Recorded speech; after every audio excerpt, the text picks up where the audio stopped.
भारत रत्न अटल बिहारी वाजपेयी की आज 57वीं जयंती है। सदैव अटल जाकर पीएम मोदी श्रद्धांजलि अर्पित करेंगे। बीजेपी के नेता भी श्रद्धांजलि देंगे। अटल बिहारी वाजपेयी की पैतृक गांव बटेश्वर जाकर श्रद्धांजलि देंगे सीएम योगी। 3 अहम योजनाओं का भी करेंगे शिलान्यास। अटल जी की जयंती पर राष्ट्रपति रामनाथ कोविंद चित्र प्रदर्शनी का करेंगे उद्घाटन। डॉक्टर अंबेडकर इंटरनेशनल सेंटर में भजन संध्या में शामिल होंगे राष्ट्रपति कोविंद। अटल जी की जयंती पर मोदी सरकार केंद्रीय कर्मचारियों के लिए कर सकती है बड़ा ऐलान। केंद्रीय कर्मचारियों को 18 महीने का एरियर देने का ऐलान कर सकती है सरकार। मोदी सरकार ने डीए बढ़ाकर 31% कर दिया था, जिसका लाभ 48,000 कर्मचारियों और 65 लाख से ज्यादा पेंशन भोगियों को मिल रहा है। अटल जयंती पर यूपी को डिजिटल सौगात देंगे सीएम योगी। विभिन्न पाठ्यक्रमों के अंतिम वर्ष के छात्र छात्राओं को मिलेगा फ्री लैपटॉप और टैबलेट। पहले चरण में 1 लाख विद्यार्थियों को मिलेगी सौगात। यूपी में कानपुर में इत्र कारोबारी और पान मसाला कारोबारी पीयूष जैन के घर आयकर विभाग की छापेमारी खत्म हो गई है। 22 घंटे तक इनकम टैक्स डिपार्टमेंट ने डाली रेड। 177 करोड़ कैश बरामद। आरोपी पीयूष जैन के घर मिले 177 करोड़ कैश। नोट गिनने की 14 मशीनों से इनकम टैक्स ने गिने पैसे। इत्र और मसाला कारोबारी के घर से आयकर विभाग को मिले थे 177 करोड़ से ज्यादा के नकली। 17 घंटे में हुई नोटों की गिनती। 21 बक्सों में नोट भरकर ले गए आयकर विभाग। कानपुर में कारोबारी पीयूष जैन के घर से करोड़ों का कैश जब्त। पुलिस की मौजूदगी में कैश वैन को स्टेट बैंक ले जाया गया। इनकम टैक्स ने कारोबारी पीयूष जैन के घर समेत कई ठिकानों पर रेड मारी। कानपुर में 3 जगह, कन्नौज और मुंबई में भी इनकम टैक्स ने की छापेमारी। कानपुर में पीयूष जैन के घर अलमारियों में ठूसे हुए मिले नोट गिनने के लिए लाई गई थी 14 मशीनें। बक्से और ताले भी लेकर गई पुलिस। यूपी के इत्र कारोबारी पर आयकर विभाग का शिकंजा। कारोबारी के बेटे को लेकर कन्नौज पहुंची आयकर विभाग की टीम। फैक्ट्री और घर से खंगाले दस्तावेज। टैक्स चोरी मामले में ताबड़तोड़ कार्रवाई। DGGI और आयकर विभाग की टीम कर रही जांच। 10 सदस्यीय टीम कारोबारी के बेटे की मौजूदगी में जांच में जुटी। कानपुर IT रेड मामले में CBIC चेयरमैन का बयान। कहा फर्जी रसीदों से हुआ लेन देन, जारी है कार्रवाई। इत्र कारोबारी रेड मामले में CBIC के अध्यक्ष विवेक जौहरी का बयान। कहा टैक्स चोरी की बात कबूल ली है, कई लोगों के शामिल होने की संभावना है। यूपी के कारोबारी पीयूष जैन की पहली तस्वीर सामने आई है। कानपुर के नामी परफ्यूम व्यवसायी और समाजवादी पार्टी के काफी करीबी माने जाते हैं पीयूष जैन। कारोबारी पीयूष जैन के कन्नौज वाले घर पर IT की रेड। करीब 177 करोड़ के अघोषित आय का खुलासा हुआ। समाजवादी पार्टी के MLC पम्मी जैन के करीबी हैं पीयूष जैन। 1 महीने पहले ही अखिलेश यादव ने लॉन्च किया था पीयूष जैन की कंपनी का समाजवादी इत्र। आयकर विभाग की रेड पर गोपाल यादव का बयान। कहा सपा पर IT रेड नहीं हुई, कुछ लेना देना नहीं है, लेकिन अडानी के यहाँ रेड डालो तो 100 अरब मिल जाएगा। केंद्रीय मंत्री अनुराग ठाकुर का अखिलेश यादव पर हमला। इत्र कारोबारी के घर की फोटो ट्वीट कर सपा को बताया भ्रष्ट। अखिलेश के करीबी कारोबारी पीयूष जैन पर छापेमारी पर MP के गृह मंत्री नरोत्तम मिश्रा ने कहा समाजवादियों की टोटियों से नोटों की गड्डियां निकल रही हैं। PM और CM पर दिए विवादित बयान पर ओवैसी की सफाई। ट्वीट कर लिखा मेरे बयान को तोड़ा मरोड़ा गया। कानपुर में AIMIM चीफ असदुद्दीन ओवैसी ने दिया था भड़काऊ बयान। पुलिस को धमकी देते हुए कहा था मोदी योगी के हारने के बाद कौन बचाएगा। ओवैसी पर केंद्रीय मंत्री मुख्तार अब्बास नकवी ने निशाना साधा। कहा इन लोगों की खुराफात बढ़ गई है, इस तरह की धमकी से वो जगह नहीं बना सकते, जनता समझदार है। ओवैसी के बयान पर यूपी के मंत्री मोहसिन रजा का पलटवार। कहा ओवैसी याद रखें कि हिंदुस्तान है, अफगानिस्तान नहीं। PM मोदी और CM योगी का तालिबान का क्या हाल है वो ओवैसी को पता है।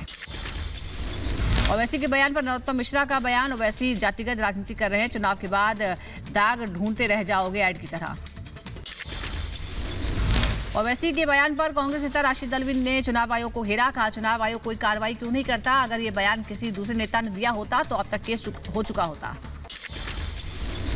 लुधियाना बम ब्लास्ट में मारे गए शख्स की पहचान हो गई है। पूर्व हेड कांस्टेबल गगनदीप के घर पहुंचकर NIA ने कल 3 घंटे तक पूछताछ की। लुधियाना बम ब्लास्ट में मृतक गगनदीप की शिनाख्त के बाद आज DGP करेंगे प्रेस कॉन्फ्रेंस। विस्तार से साजिश का करेंगे खुलासा। लुधियाना ब्लास्ट पर MHA की हाई लेवल मीटिंग। पंजाब की आंतरिक सुरक्षा पर मंथन। IB, NIA और BSF के बड़े अधिकारी रहे मौजूद। पंजाब के लुधियाना कोर्ट में धमाके के बाद अलर्ट। जिला कोर्ट के बाहर सुरक्षा कड़ी की गई। रिपब्लिक भारत पर खबर चलने के बाद जागी पंजाब पुलिस। लुधियाना कोर्ट परिसर में लगाए गए मेटल डिटेक्टर। लुधियाना जिला कोर्ट में धमाके के वक्त 12 गेट में 5 पर ही मेटल डिटेक्टर था और 5 काम नहीं कर रहे थे। लुधियाना कोर्ट धमाके की जांच तेज। एनआईए की टीम घटनास्थल के बारीकी से मुआयना करने पहुंची। फॉरेंसिक जांच के जरिए सबूत ढूंढने की कोशिश। लुधियाना कोर्ट धमाके पर पुलिस कमिश्नर का बड़ा बयान। गुरप्रीत सिंह भुल्लर ने कहा, कुछ अहम सबूत हाथ लगे हैं, सीन ऑफ क्राइम का पर बारीक नजर है। लुधियाना धमाके की जांच जारी। ब्लास्ट के पीछे अंतर्राष्ट्रीय आतंकवादी संगठन बब्बर खालसा का हाथ होने का शक। लुधियाना धमाके को लेकर एक्शन में कानून मंत्री किरण रिजिजू ने धमाके वाली जगह का मुआयना किया। पुलिस अफसरों से धमाके की जानकारी ली।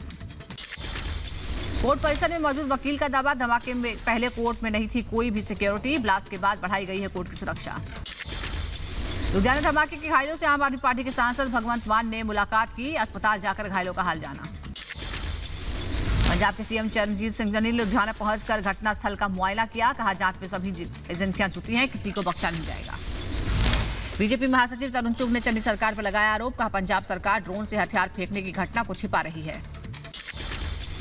उत्तराखंड चुनाव से पहले बीजेपी में सियासी घमासान। कैबिनेट मंत्री हरक सिंह रावत ने दिया इस्तीफा। कुछ विधायकों ने भी दिया इस्तीफा। सूत्रों के हवाले से खबर। उत्तराखंड में बीजेपी विधायक उमेश शर्मा काऊ का दावा, हरक सिंह रावत की नाराजगी दूर हो गई है। मुख्यमंत्री और आलाकमान से बातचीत के बाद निकल गया है समाधान। राहुल गांधी से मुलाकात के बाद हरीश रावत की नाराजगी दूर। उत्तराखंड में हरीश रावत के नेतृत्व में चुनाव लड़ेगी कांग्रेस। राहुल से मुलाकात के बाद हंसते हुए नजर आए हरीश रावत। कहा, उत्तराखंड चुनाव कैंपेन में मैं ही करूंगा लीड, सीएम का चयन बाद में होगा। उत्तराखंड के देहरादून में लगे पूर्व सीएम हरीश रावत के खिलाफ पोस्टर में रावत को बताया गया बेईमान।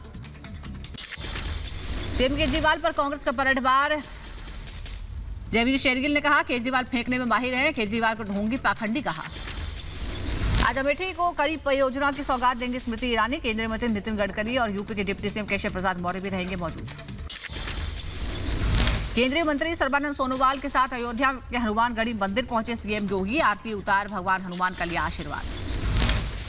अयोध्या पहुंचे सीएम योगी ने किया राम जन्मभूमि का निरीक्षण। राम मंदिर के निर्माण में लगे अधिकारियों से ली काम की जानकारी। अयोध्या पहुंचे सीएम योगी और केंद्रीय मंत्री सर्बानंद सोनोवाल 50 बेड वाले आयुष अस्पताल का किया उद्घाटन। महाराष्ट्र के धुले से रक्षा मंत्री राजनाथ सिंह की पाकिस्तान को हुंकार। कहा, भारत की धरती से आतंकवाद खत्म होकर रहेगा, पड़ोसी को चुकानी होगी इसकी कीमत। इंफाल में महिला रैली में शामिल हुए बीजेपी के राष्ट्रीय अध्यक्ष जेपी नड्डा। सीएम बीरेन्द्र सिंह के राज्य में काम की तारीफ की। विधानसभा यूपी चुनाव से विकास की बयार। बहराइच में सीएम योगी ने करोड़ों की विकास परियोजना का लोकार्पण और उद्घाटन किया। पिछली सरकारों पर जमकर निशाना साधा। गोवा विधानसभा चुनाव से पहले ममता बनर्जी को बड़ा झटका। पार्टी के 5 सदस्यों ने इस्तीफा दिया। कहा, हम ऐसी पार्टी के साथ नहीं रहना चाहते जो गोवा को बांटने की कोशिश कर रही है। गोवा चुनाव से पहले टीएमसी को एक और झटका। हाल ही में टीएमसी में शामिल हुए पूर्व विधायक लबू ममलेदार ने टीएमसी से दिया इस्तीफा। पंजाब विधानसभा चुनाव को लेकर आम आदमी पार्टी ने 18 और उम्मीदवारों की तीसरी लिस्ट जारी की। यूपी चुनाव में टालने के बाद इलाहाबाद हाईकोर्ट के सुझाव पर मुख्य चुनाव आयोग की पहली प्रतिक्रिया आई है। सुशील चंद्र ने कहा, अगले हफ्ते यूपी दौरे के बाद समीक्षा होगी। 29 दिसंबर को होगी केंद्रीय मंत्रिपरिषद की बैठक। 31 दिसंबर को गृहमंत्री अमित शाह का अयोध्या दौरा प्रस्तावित। रामलला हनुमानगढ़ी मंदिर के दर्शन करेंगे। देश में कोरोना के नए वेरिएंट ओमाइक्रोन की रफ्तार तेज। 17 राज्यों में ओमाइक्रोन के अब 358 मामले। कोरोना पर स्वास्थ्य मंत्रालय का बयान। कहा, 108 देशों में फैल चुका है ओमाइक्रोन।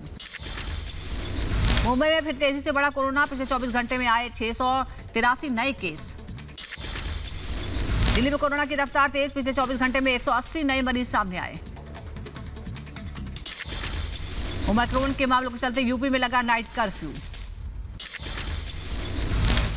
वैक्सीन पर सवाल उठाने वालों को सीजीआई ने लगाई फटकार। कहा, भारतीय वैक्सीन पर सवाल उठाना गलत। देश में बढ़ते कोरोना को देखते हुए एक्शन तेज। दुबई से मुंबई आने वालों को 7 दिन होम क्वारंटीन के निर्देश। ओडिशा में ओमाइक्रोन को लेकर नई पाबंदियों का ऐलान। क्रिसमस और नए साल के जश्न पर रोक। महाराष्ट्र सरकार ने ओमाइक्रोन को लेकर गाइडलाइन जारी की है। क्रिसमस पर 50% क्षमता के साथ आयोजनों के दिए निर्देश। दिल्ली में 18 साल से ऊपर के 100% लोगों का वैक्सीनेशन हुआ है। पहली डोज लग चुकी है। दिल्ली के सीएम अरविंद केजरीवाल ने दी जानकारी। देश में टीकाकरण का आंकड़ा 140 करोड़ के पार। महाकालेश्वर मंदिर में होने वाली भस्म आरती में एक बार फिर श्रद्धालुओं के प्रवेश पर रोक लग गई है। यूपी के सहायक शिक्षक भर्ती मामले में योगी सरकार का बड़ा फैसला, 17,000 खाली पदों पर होगी भर्ती। एमपी के ग्वालियर में अवैध वसूली नाका पर एसपी का एक्शन, वसूली चौकी से जेसीबी ने तोड़ा गया। यूपी के फिरोजपुर में किसान आंदोलन का बड़ा असर, गाजीपुर सिटी से जम्मू जाने वाली वैष्णो देवी कटरा ट्रेन रद्द। बिहार के मुजफ्फरपुर में शिवहर में बीजेपी सांसद रमा देवी के घर पर चोरी, जेवर और कैश लेकर भागे चोर। केंद्रीय गृह राज्य मंत्री अजय सिंह टेनी को ब्लैकमेल करने के आरोप में पुलिस ने 5 लोगों को गिरफ्तार किया है। एमओएस अजय मिश्र टेनी को ब्लैकमेल करने वालों की दिल्ली कोर्ट में पेशी, कोर्ट से आरोपियों को 3 दिन की पुलिस रिमांड पर भेजा गया। हरियाणा सरकार ने शुरू की किसानों के केस वापसी लेने की प्रक्रिया। ड्रग्स केस में विक्रम मजीठिया को कोर्ट से बड़ा झटका, अग्रिम जमानत याचिका खारिज। महाराष्ट्र में महाविकास आघाड़ी सरकार के खिलाफ बीजेपी ने खोला मोर्चा, विधानसभा परिसर में किसानों समेत अन्य समस्याओं को लेकर किया प्रदर्शन। तमिलनाडु के कोयम्बटूर में ट्रेड यूनियन कर्मचारियों ने सरकार के खिलाफ खोला मोर्चा, सैलरी और अन्य सुविधाओं की मांग को लेकर किया प्रदर्शन। जम्मू में सरकार के खिलाफ कश्मीरी पंडितों ने खोला मोर्चा, विधानसभा और संसद में प्रतिनिधित्व की मांग की। यूपी के प्रयागराज में थाने के अंदर वकीलों का हंगामा, थाने का वकीलों ने किया घेराव। यूपी के बलिया में राज्य कर्मचारी संघ ने सीएमओ ऑफिस में ताला लगा कर दिया धरना, 7 सूत्रीय मांगों के साथ किया विरोध। राजस्थान के जैसलमेर में MiG-21 क्रैश हो गया, घटना के दौरान पायलट शहीद, रात 8:30 बजे ट्रेनिंग उड़ान के दौरान हादसा हुआ। ये 5वीं घटना इस साल। ग्रेटर नोएडा में सड़क हादसे में 5 साल की बच्ची की मौत हो गई, परिवार में शव को रखकर सड़क पर हंगामा किया। यूपी में जौनपुर में चलती कार में आग लग गई, कार सवार लोगों ने कूदकर बचाई जान। पंजाब के कपूरथला लिंचिंग मामले में पहली गिरफ्तारी, गुरुद्वारे के केयरटेकर अमरजीत सिंह को पुलिस ने गिरफ्तार किया। जम्मू में तेज रफ्तार कार ने ट्रैफिक पुलिस को मारी टक्कर, कुछ दूरी तक सिपाही को घसीटती ले गई, आरोपी फरार।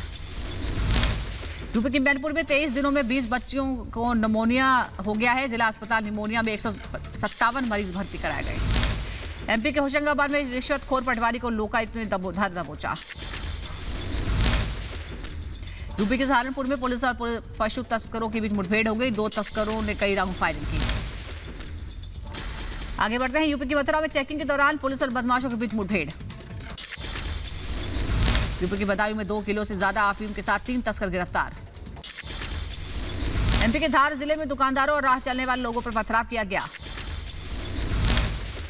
यूपी के रामपुर में एसओजी पुलिस ने 4 लुटेरों को गिरफ्तार किया। आगे बढ़ते हैं, पूरी दुनिया में क्रिसमस मनाया जा रहा है, घरों और गिरजाघरों में छाई है रौनक। लेह लद्दाख में सीजन की पहली बर्फबारी से सैलानियों के खिले चेहरे। जम्मू कश्मीर, तंगमा, गुलमर्ग और बाबशेरेशी में 3 इंच बर्फबारी हुई है।